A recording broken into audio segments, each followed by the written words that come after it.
At this point, we all know that Sony makes a lot of cameras. They've got compact point and shoots, professional DSLR mirrorless style cameras. They've got their high-end cinema line. Sony makes a lot of great cameras.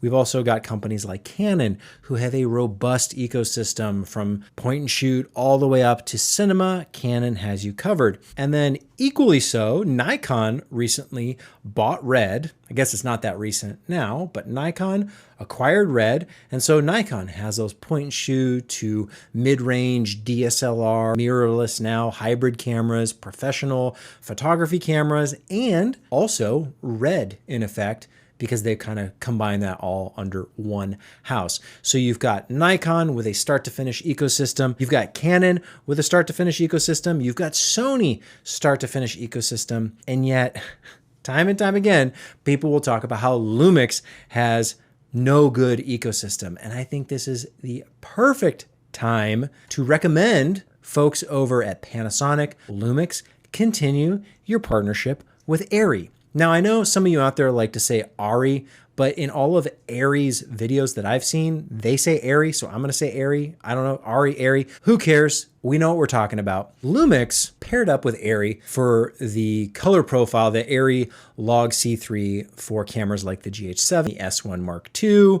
The list is right here. The Arri Log C3, the recording will be used on the S1R Mark II, the S1 II, the S1 IIe, the GH7, and the GH6 by using the upgrade software key. So this key was out of stock. It's back in stock now at the Panasonic website. If you go over to B&H, it's still out of stock, but it is a cheaper price there. Now, what does this have to do with anything? It's just to say this would be the perfect match made in heaven. You think about the highest of the high-end cinema company, Arri, making cameras like the Alexa, right, that are the most popular Hollywood filmmaking devices. Yes, Sony's out there. Yes, Canon's out there. But there's something about the Arri cameras that still to this day rises to the top and just wins that prestige award in Hollywood. Now, you've got Panasonic and Lumix here on the consumer side of things, making the cameras that are probably the most underrated, underappreciated. They're just kind of the underdog of cameras. Lumix, right? No one's out there to this day, 25 years into the Lumix brand, and people go, what's a Lumix? I don't even know what that is. Never heard of it.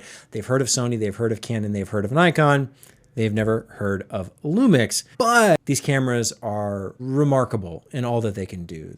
The power, the features, the price point. If someone at Panasonic and someone at Arri decided to continue their partnership beyond just the Arri Log C3 color profile, I would get a lot of satisfaction out of the potential, the opportunity that that would create in the marketplace, because Arri does not have a consumer level anything, and Panasonic got rid of their high-end cinema line, the VariCam, gone, dissolved, just no longer exists. It is a fossil. Yet, because it couldn't compete with Arri, combine your forces, right? Panasonic, Arri, Lumix, all in one. Now, Arri recently was rumored, speculated that they were going to sell the company under new ownership. Arri is a family business, surprisingly so to this day, privately owned, or at least was, until they started making some moves. Now, they've said they're not going anywhere. They're not going out of business, but they've been struggling financially for a little bit of time. And yet somehow Panasonic and Lumix, being the underdog system, seems to not be struggling really at all. Maybe that's another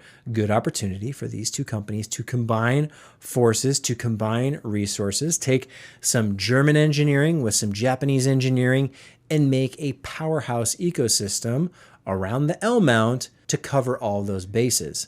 We don't have high-end film cameras from Lumix or Panasonic. They tried a while back now with the EVA-1. That was supposed to be that bridge camera that just really didn't go anywhere. Lots of people out there like it, own it, still shoot with it, but the EVA-1 was not successful enough to get an EVA Mark II or an EVA-2. We just never got a follow-up to that camera. And that's kind of been the case for Panasonic for quite some time. Now, that's not the case on the broadcast side of things. They still do Panasonic broadcast cameras, but the filmmaking, the cinema line, what you would think of like big sensors, right? That's Arri's business and what they're so great at. For more than 100 years, Arri has created tools to empower filmmakers. As we come to the close of a difficult year for many businesses and creatives in the film and entertainment industries, Arri would like to provide an outlook for the coming year and a strong commitment to the future of our brand. So what did they do? Well, they're selling off their global rental business, which is not the same thing as being completely taken over. It's not an acquisition. It's portioning off part of the business and saying, you're over there, but we're still over here making cameras and lighting. Great. Arri, a global premium manufacturer of camera and lighting technology for motion picture and live entertainment, has entered into an agreement to sell its global rental activities in Europe, the United Kingdom, and North America to H2 Equity Partners. Illumination Dynamics will remain part of Arri and is not included in the transaction. The divestiture is planned and significant elements of Arri's long-term strategic development. A key rationale for the transaction is to resolve a structural conflict of interest between Arri's manufacturing business and its own rental business. As a manufacturer of camera and lighting technology, Arri supplies customers and partners worldwide, some of whom compete with its rental activities. So I hope Arri can get this into a point to kind of stabilize their business, figure things out, make sure things are profitable, make sure they keep making awesome cameras and lights, but at the same time, look at this as an opportunity to restructure, recraft the business and how you do arrangements, and maybe team up, partner with Panasonic to a greater degree than what you've already done. Now, you might say that that waters down the Arri brand or that's a distraction for Panasonic. Both of these companies need each other because they perfectly complement. Sony has a start to finish ecosystem. Canon, they built their cinema line a decade ago. Nikon scooped up Red at a very smart time. They actually got Red for quite a steal. I don't know how that's going to work out for them in the long run, considering they don't seem to be doing a lot of brand building around Red as it currently exists, but who knows? Maybe they'll figure that out in the future. Regardless of what everyone else is doing, Panasonic, Lumix, and Arri have a perfect opportunity to form a deeper, stronger, more strategic partnership that can be profitable for both centers. It would elevate the Lumix brand, certainly, but it would also bring in more money and resources for a company like Arri that seems to be struggling a little bit behind the scenes. I don't know. This just seems like a match made in heaven for me. Obviously, it's probably not going to happen because, if I'm talking about it, it's definitely not going to be the case, but it would be really nice, wouldn't it? Wouldn't it? It would. They've already laid the groundwork for this type of partnership. So chances are that more things like this could come in the future. What if there were some Arri branded hybrid camera that cost thousands, not tens of thousands? I think that would be really smart for all the brands involved.